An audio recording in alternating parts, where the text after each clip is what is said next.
Hey everybody, CW here, Card Wolf, because I'm always on the hunt for great cards, and today it is Friday. That means Dorking with dice. We do it here every Friday. It is a lot of fun, and it is a pretty simple concept. We've got 20 vintage baseball packs in the Magic box and a 20-sided die that we roll, and that tells us which of these great packs we get to open and enjoy on the show today. In the number 1, 10, and 20 spots, always put some packs that are a little special, a little extra something there. And this week is no exception. In the number 1 spot, we've got a 1983 Topps Cello pack. 28 cards in this pack, and of course a stick of gum.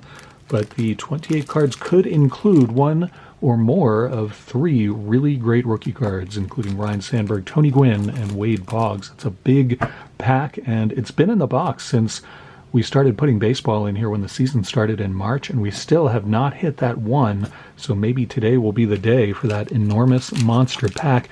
In the number 10 spot, we've got Bowman Baseball from 1995. We're looking for a Scott Rowland rookie card in here. These packs are pretty tough to get. You get an all-foil prospect card in every pack, so we do have a pretty good shot finding that Scott Rowland. What we'd really like to get is the gold foil Scott Rowland. That is a very, very tough card, very in demand right now with Rowland in the Hall of Fame just in the last year or so. In our number 20 spot, got a special treat for you this week. It is Upper Deck Black Diamond. This is from 1999. These packs were super high-end when they came out and really hard to get. You can see $4 for this pack in 1999. That is a big pack. It was a really tough pack back in those days. Looking for double, triple, and quadruple diamond cards, only 5 cards per pack.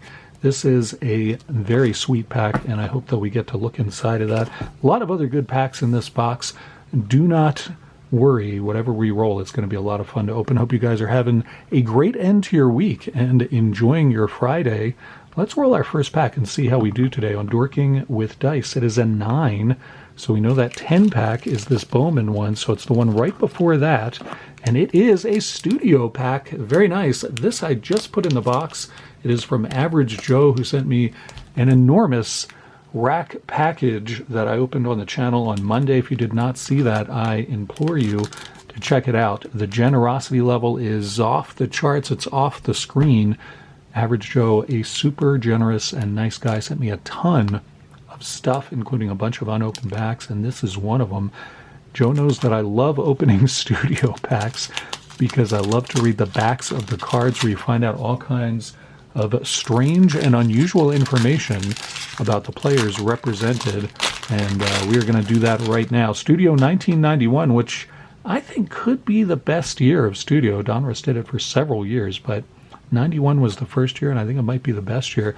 We have the most generic puzzle piece you will ever see. I don't even know what is going on there. That is, it's a Rod Carew puzzle, but there's no trace of Rod Carew on that piece, that's for sure. Bernard Gilkey starts off this pack of Studio, and we will find out more about Bernard Gilkey. Let's see. Bernard Gilkey's hobbies were music, shooting pool, and shopping. I'd probably get along with my mom, except for the shooting pool thing.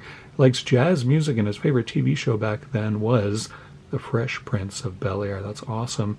And his heroes were his parents. That's pretty sweet.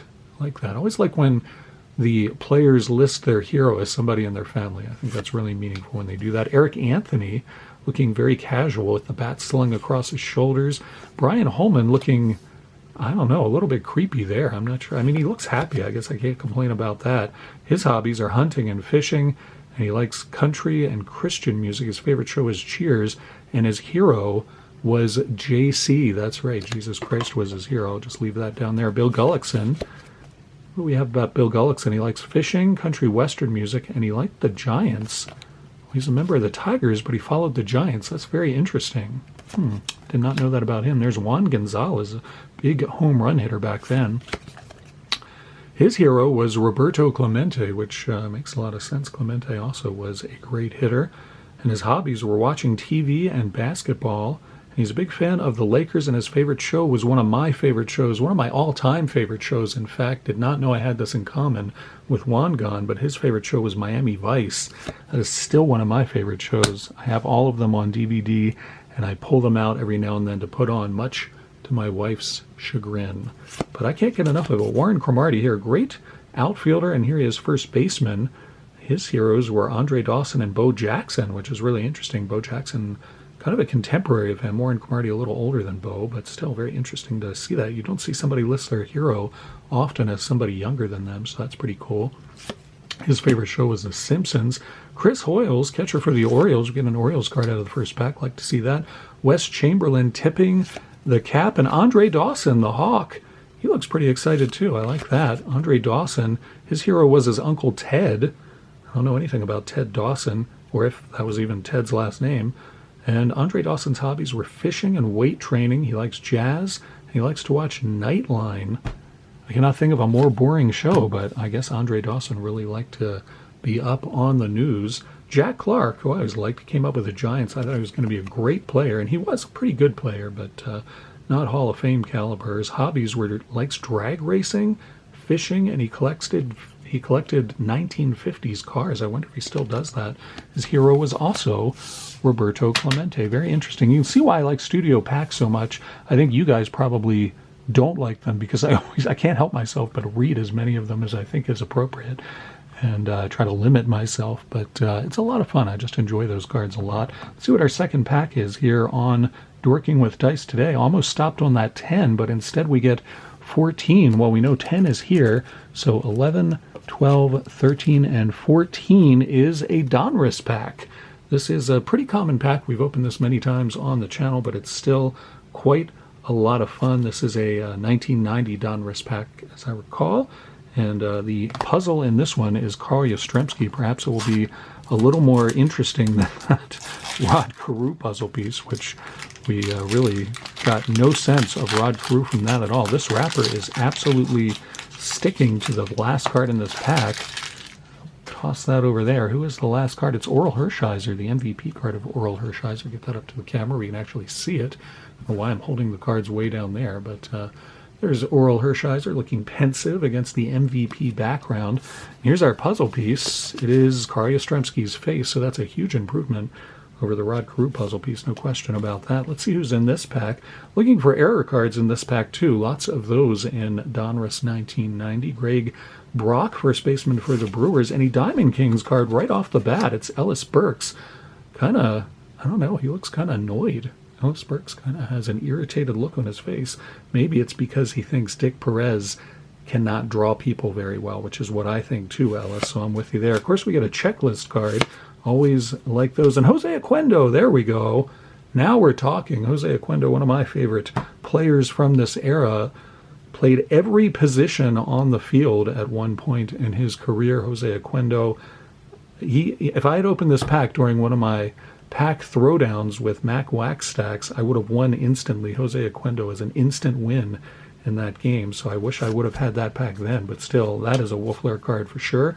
Rick Sutcliffe, good pitcher, played for the Orioles for a little while. Gary Gaetti, and Tom Glavine, Hall of Fame pitcher there for the Braves.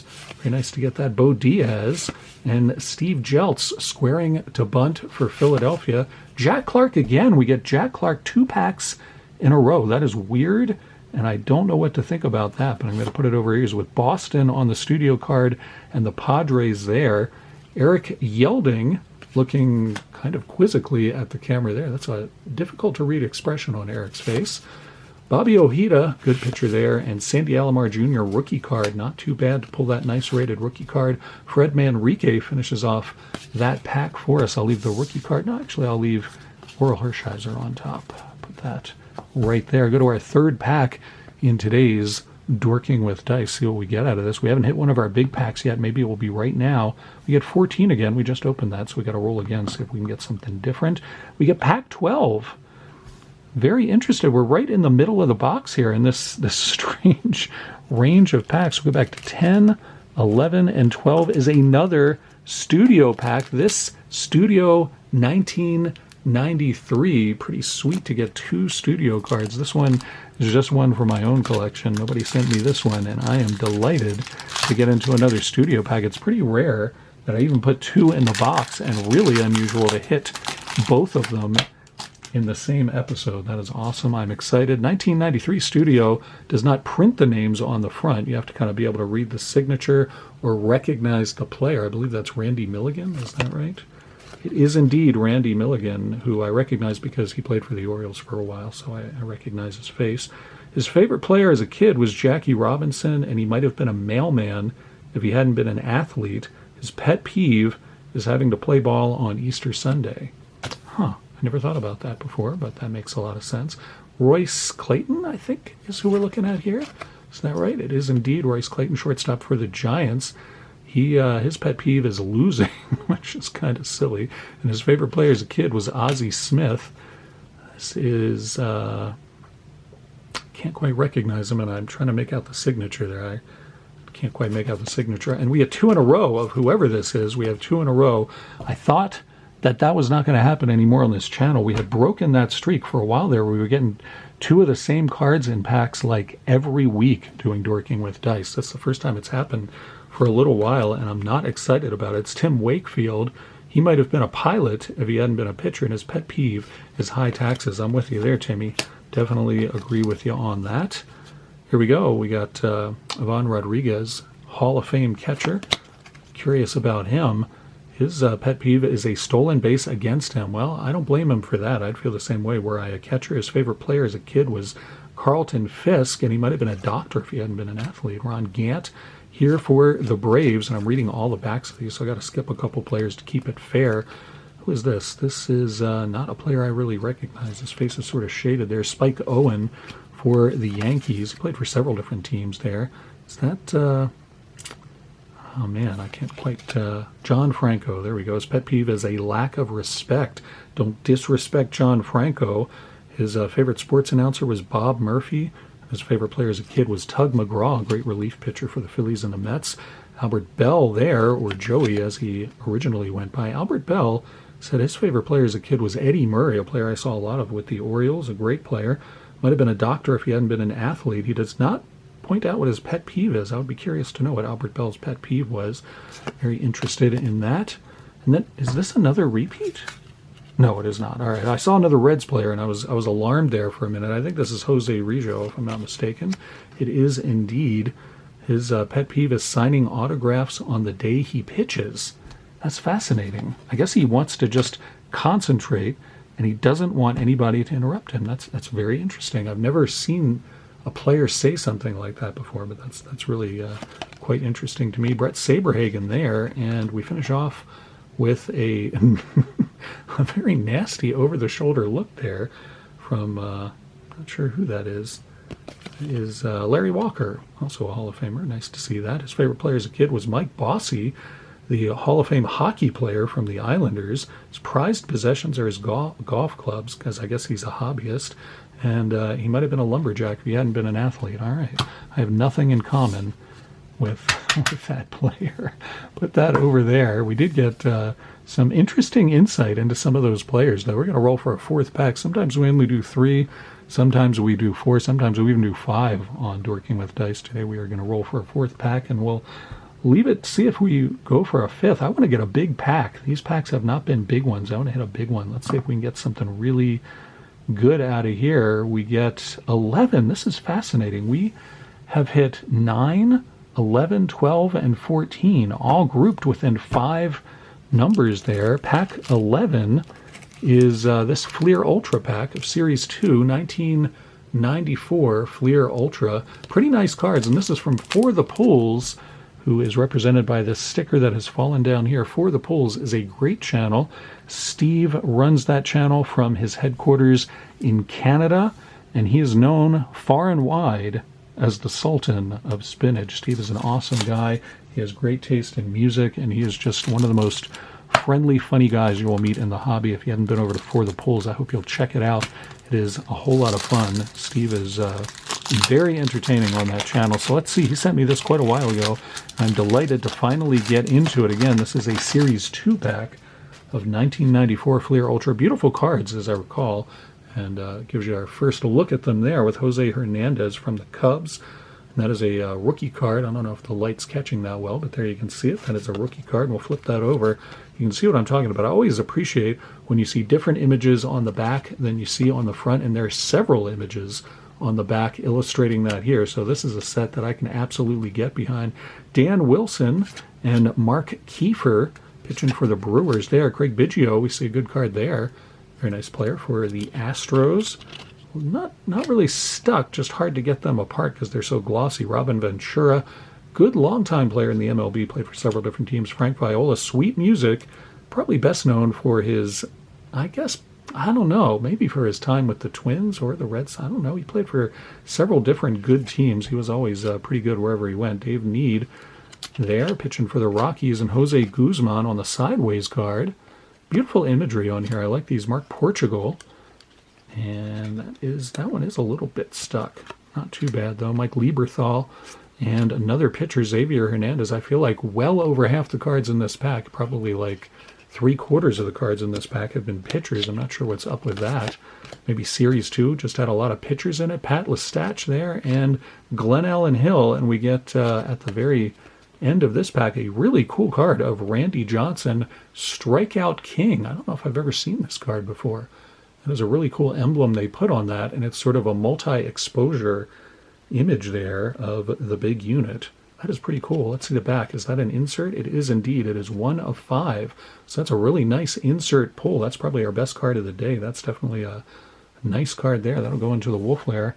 That was a good pack. I enjoyed that one a lot. That's a set I have not opened very much of, and we did not hit any more Jack Clark cards out of there, so that's a plus too.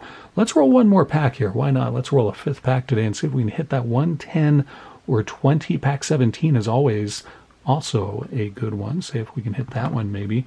What do we get here? It is almost had 13. Instead, we get 16. All right, well, I know what pack 17 is, so I just need to go one ahead of that. This is pack 16. It's 1992 score. This could be a lot of fun.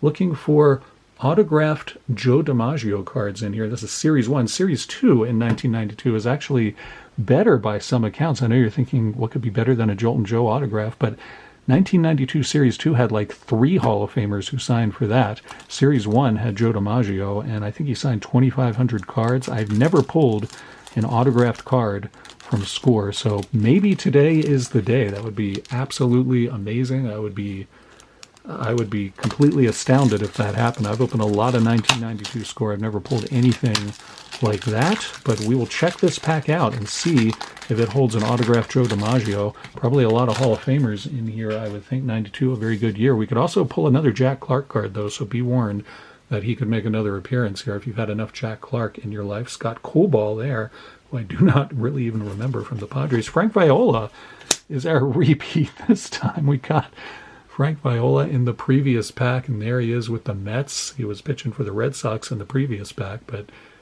there he is, Frank Viola, 2 packs in a row. Willie McGee, great base stealer, base runner, leadoff hitter. There he is, playing for the Giants, came up with the Cardinals. Carlos Baerga, good hitter, and Dave Vale. We got Randy Velarde and Julio Franco on the Big Head All-Star card for Score. Julio Franco played in the league for a long, long time and was, always played at a pretty high caliber. He made the All-Star team a couple times. Julio Franco, good all-around player. Wilson Alvarez, and he no-hit the Orioles in 1991, as I recall. Alfredo Griffin, good shortstop there. Always liked Alfredo Griffin. Came up with the Blue Jays, and really great fielder. Greg Hibbard there, rearing up to pitch for the White Sox. Jeff Robinson and Tim Leary, a couple of 3 pitchers in a row. Barry Larkin, nice card there of that slugger, good player. Charlie Liebrandt and Doc Gooden. Always like when they use the nickname for Dwight Gooden rather than his first name, so that's pretty nice to see. And Robbie Alomar. We got 2 Robbie Alomars today, including his rookie card and this one with the Blue Jays. So a lot of strange repeating sort of players here. We don't usually get that many repeats, but today we certainly did. Our best card was easily, in my opinion, the Randy Johnson card, though I always like to get Jose Oquendo cards. That's always a nice find. Happy to have that one added to my collection. I hope you guys enjoyed the rips today. Did not hit any of the big packs, but don't worry, because I will be back next Friday with more Dorking with Dice, and those big packs will stay in the box. I know I'm not the kind of person who shuffles out the big packs and puts in less interesting stuff, I keep those big packs in there, so we'll still have another shot at hitting those next week. Hope you guys have a great weekend, that you enjoy yourselves. I know it's probably going to be hot wherever you are, so be safe, stay indoors, drink a lot of water if you can. Always be mindful of that heat. It can really sneak up on you. So be careful out there. Enjoy the weekend, and I'll see you back here on Monday. You know what we're doing on Monday? I've told you several times this week. It is a collection break giveaway. That's right. In honor of our 1,000 subscriber milestone, I'm giving away a collection of cards that I bought online, opening it for the first time with you guys on Monday, and all the cards in there up for grabs to my subscribers. It's a whole lot of fun, and I do it whenever I hit a milestone number. I've done it many, many times. Everybody enjoys it, and I'm going to do it again on Monday. You won't want to miss it. It's going to be a good one. I think the collection should be really good. All right. Have a great weekend. Thanks so much for showing up to the channel. Hit the like button, and I'll see you back here on Monday. Enjoy your weekend. And as always, happy collecting.